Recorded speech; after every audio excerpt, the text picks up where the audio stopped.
నమస్తే, welcome to ఇహా TV. ప్రస్తుతం మనతో పాటు ఉన్నారు political analyst doctor Anil Kumar గారు. నమస్తే అండి. నమస్కారం అండి. నమస్కారం అనిల్ గారు. భారతీయ సినిమాను ఆస్కార్ వరకు తీసుకువెళ్ళిన దర్శకులు రాజమౌళి. ఒక మంచి దారి చూపించారు ఆయన. ఆయన సినిమాలు కూడా ఒక 2 ఏళ్ళు 3 ఏళ్ళు పట్టినప్పటికీ కూడా ఒక మంచి థీమ్ తో వస్తూ ఉంటారు. ఆయన కథ ఏంటో ముందే చెప్పేస్తూ ఉంటారు.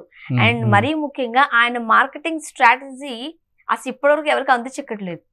మొన్నటికి మొన్న మనం చూసాం. ఓకే, ఒక 50 కోట్లకి ఒక సంస్థకి అప్ చెప్పి టైటిల్ లాంచ్ చేయడం, మహేష్ బాబు గారి క్యారెక్టర్ ని లాంచ్ చేయడం.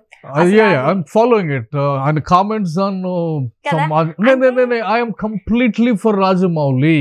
I am completely పని పాట లేని వాళ్ళు ఎట్లో ఒకట్ల ఉనికిని చాటి చెప్పుకోవటం కోసం మాత్రమే హిందూ కార్డు ఎత్తుకొని మాట్లాడాలంటే ఆయన ఒక ప్రొడ్యూసరు, ఆయనకు ఒక కాన్స్టిట్యూషన్ ఉంది, ఆయన ఒక డెమోక్రటిక్ కంట్రీలో ఉన్నాడు.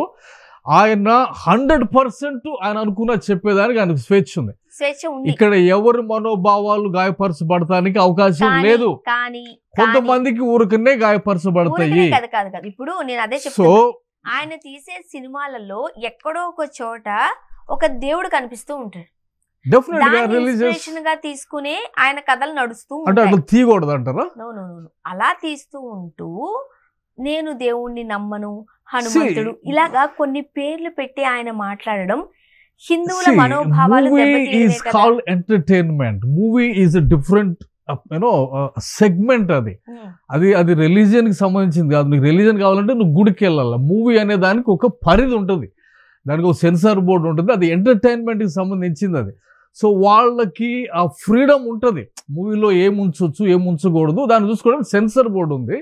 సో ఆయన కామెంట్స్ ఏదైతే చేశాడో, ఏదైతే చాలా మంది మనోభావాలను బాధపరుస్తుందని చెప్పినారో, ఆ స్వేచ్ఛ కూడా లేకపోతే నేను ఒక మాట చెప్పాలనుకుంటున్నా. I think India needs another freedom fight from this. ఈ మత సంబంధమైన ఛాందసవాదుల నుండి మనం 1947లో బ్రిటిష్ వాడిని ఎల్లగొట్టేసి తెచ్చుకున్నాం. ఏంటిది? ఫ్రీడమ్ తెచ్చుకున్నాం. ఇప్పుడు ఇక్కడ ఈ ఫ్రీడాన్ని నొక్కేటువంటి కార్యక్రమం జరుగుతుంది. దీనికి చదువుకున్న ప్రతి ఒక్కడు నడుం బిగించి రాజమౌళి గారు లాంటి వాళ్ళు వెనకాల నిలబడి భారతదేశానికి ఉన్నటువంటి ఫ్రీడమ్ని కాపాడాలి. కాన్స్టిట్యూషన్కి వచ్చిన ఫ్రీడమ్ని కాదనడానికి నువ్వు ఎవడివి? రిలీజియన్ని అన్నిట్లో ముడిపెట్టొద్దు. This is definite. This is not a Hindu country. Let's be very clear. Let us be very clear. We are not in a Hindu country. We are in India, which is run by constitution. Let's be very clear. If you are thinking you are in a Hindu country, we are not in a Hindu country. For you to make any rules, nice too much chikoti, some person comes out and Hinduism గురించి కాదు ఇక్కడ. ఆయనకున్న హక్కుని ఆయన వాడుకుంటున్నాడు. నేను ఎందుకు ఇంత గట్టిగా మాట్లాడుతున్నానంటే, ఈ రకంగా నోర్లు నొక్కేసుకుంటూ వెళ్తే same Anil, hey listen to me very carefully, same Anil I spoke for the Hindu community in the US when they want to remove the Anjaneya Swamy విగ్రహాన్ని తీసేయాలి అని చెప్పి ఒక సెనేటర్ మాట్లాడినప్పుడు నేను ఖండించిన దాన్ని. Because you have to go by the constitution. You don't make your own rules here. Senator అనేవాడు ఎవడైనా కానీ అమెరికన్ కాన్స్టిట్యూషన్లో ఆ ఫ్రీడమ్ ఇచ్చినప్పుడు నువ్వు ఎవడివిరా తీసేయమంటానికి అని మాట్లాడినా. So I'm saying the same thing. భారతదేశంలో కాన్స్టిట్యూషన్ ఇచ్చినప్పుడు ఫ్రీడమ్ ఆఫ్ ఎక్స్ప్రెషన్ ఇవన్నీ మనకు ఉన్నప్పుడు వాటిని కాపాడటానికి ఫైట్ చేయాలి. అంతేగాని దానికి మతం రంగు బులిచేసి భారతదేశంలో హిందూ ధర్మాన్ని సంరక్షకులుగా నువ్వు సంరక్షించుకుంటే you have freedom to do that. But అంతేగాని ఒకరికున్న హక్కులు హరించేటువంటిది నీకు లేదు. కాబట్టి I'm 100% with Rajamouli on this.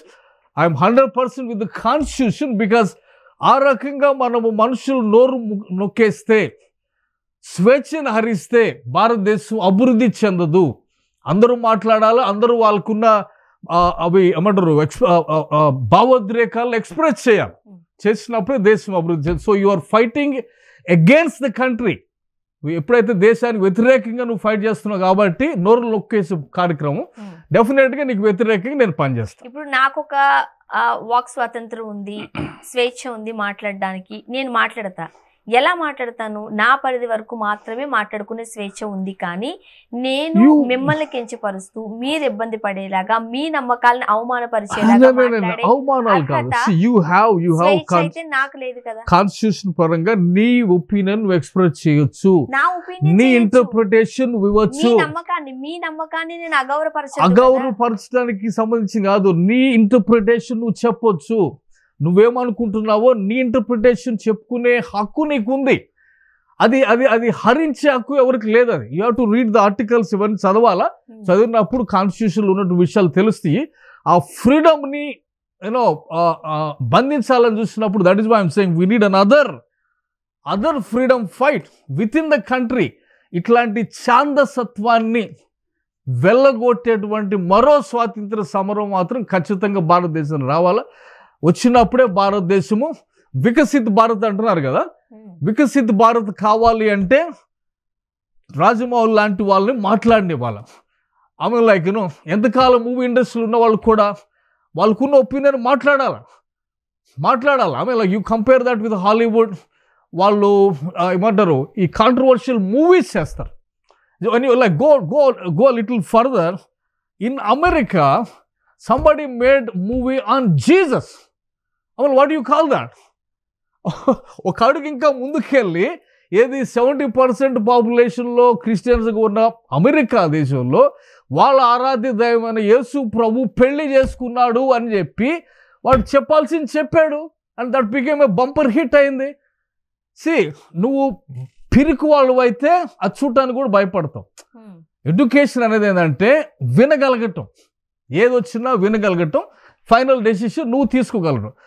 ఏదో మాట్లాడాడు, మా భావోద్రేకాలు హర్ట్ అని, అరే అక్కడ సినిమా తీసినారు, but people don't mind anything. అలా ఏమి మాట్లాడలేదు దాని గురించి పెద్ద ఎజిటేషన్స్ వెళ్ళిపోయి. So let the freedom prevail in the country. ఇప్పుడు రాజమౌళి గారు ఒక ఫిక్షన్ తీస్తున్నారు, ఒక మంచి క్యూట్ లవ్ స్టోరీ తీస్తున్నారు, ఇంకొకటి ఏదో సబ్జెక్ట్ లేకపోతే ఒక విలేజ్ బ్యాక్ డ్రాప్ లో సినిమా తీస్తున్నారు. ఇలాంటి సమయంలో ఒకవేళ రాజమౌళి గారు నేను దేవుణ్ణి నమ్మను, ఇంకొకటి ఏదన్నా మాటలు ఒక నిమిషం కాదేమో, కానీ ఆయన ప్రతి సినిమాలోనూ ఏదో ఒక దేవుడికి సంబంధించిన లింక్ ఉంటుంది. ఇప్పుడు మొన్నటికి మొన్న మహేష్ బాబు గారు నంది మీద వస్తున్నారు, చేతిలో త్రిశూలం ఉంది. అక్కడ మనకి హిందూ కనిపిస్తోంది, ఏదో ఒక రూపం కనిపిస్తోంది. వాళ్ళు హిందూస్ చాలా మంది ఇది పలానా దాంట్లో ఉన్నారు, రుద్ర క్యారెక్టర్ పేరు, ఇవన్నీ క్యాలిక్యులేట్ చేసుకున్నప్పుడు అంతా అయిపోయిన తర్వాత నేను దేవుడిని నమ్మను అనేస్తే movie is an entertainment project. అది it is not a religious project కాదు. కాబట్టి ఆయన ఇప్పుడు డైరెక్టర్స్ అవతార్ 2 అని తీస్తున్నారు. They are trying to present different world there. Like you know space గురించి మూవీలు తీస్తారు, అంతేగాని వాళ్ళు ఆస్ట్రోనాట్స్ అని కాదు కదా. వాళ్ళ ప్రొఫెషన్లో వాళ్ళ టాలెంట్ను వాడి సొసైటీకి ఒక మాస్టర్ పీస్ ఇవ్వడానికి ప్రొడ్యూసర్స్ డైరెక్టర్స్ పనిచేస్తారు. వాళ్ళ పని వాళ్ళని చేసుకొని ఇవ్వాలి. అది కళకు సంబంధించినటువంటి కాన్సెప్ట్. అది దాంట్లో నువ్వు మతాన్ని జోడించేసి ఆయన ఇంకో మాట అంటారు హిందూయిజంలో, నాకు తెలియదు ఇంకోటి ఏంటంటే ఏథీస్టులు కూడా హిందువులో కలుపుకుంటారు కదా. దేవుడు ఉన్నాడు అంటే హిందువే, దేవుడు లేడంటే కూడా హిందూనే. అది లాజిక్ అయితే నాకు ఎప్పటికి అర్థం కాదు. ఇప్పుడు ఆయన కూడా హిందూ కింద వస్తాడు కదా, అది లేడు అని అంటున్నప్పుడు సో ఆయన హక్కును నేర్చుకోవాలి. మీరు ఆయన ఎందుకు తిడుతున్నారు? Is a Hindu, atheist as a Hindu. Rajamouli సినిమాలు చూడమాకండి, బంద్ చేయండి, ఆయన గతి ఇదైపోతుంది. వ్యక్తం చేస్తున్నాయి కొంతమంది. చికోటి ప్రవీణ్ గారు లాంటి వాళ్ళు, ఇంకా మన బండి సంజయ్ లేకపోతే ఇంకొక ఆయన రాజా సింగ్ వాళ్ళు మాట్లాడుతున్నారు. ఇక్కడ ఏంటంటే దేశాన్ని కబ్జా చేయడానికి ఒక ప్లాట్ నడుస్తుంది. దీన్ని మాట్లాడాల రాజమౌళి గారు లాంటి వాళ్ళు, ఇంకా అనేక మంది ఆర్జీవి మాట్లాడుతూ ఉంటాడు. మాట్లాడితే నీకు అందులో నిజాలు ప్రజలకు తెలుస్తాయి. తెలియకపోతే ఎప్పుడు మూఢనమ్మకాలు వెళ్ళిపోతూనే ఉంటాము. మూఢనమ్మకాలు దేశ అభివృద్ధికి ఎక్కడ దోహదం చేస్తాయి? ఎకానమీ చూసుకోవాలి కదా. Again see where are we. So ఈ ప్రజలను మళ్ళీ అదే మూఢనమ్మకాల్లో ఉంచేసి యూనో మనుషుల్ని మాట్లాడనివ్వకుండా, నేను ఒక మాట మాట్లాడాలనుకుంటున్నాను పొద్దున్నే. I was watching a clip today.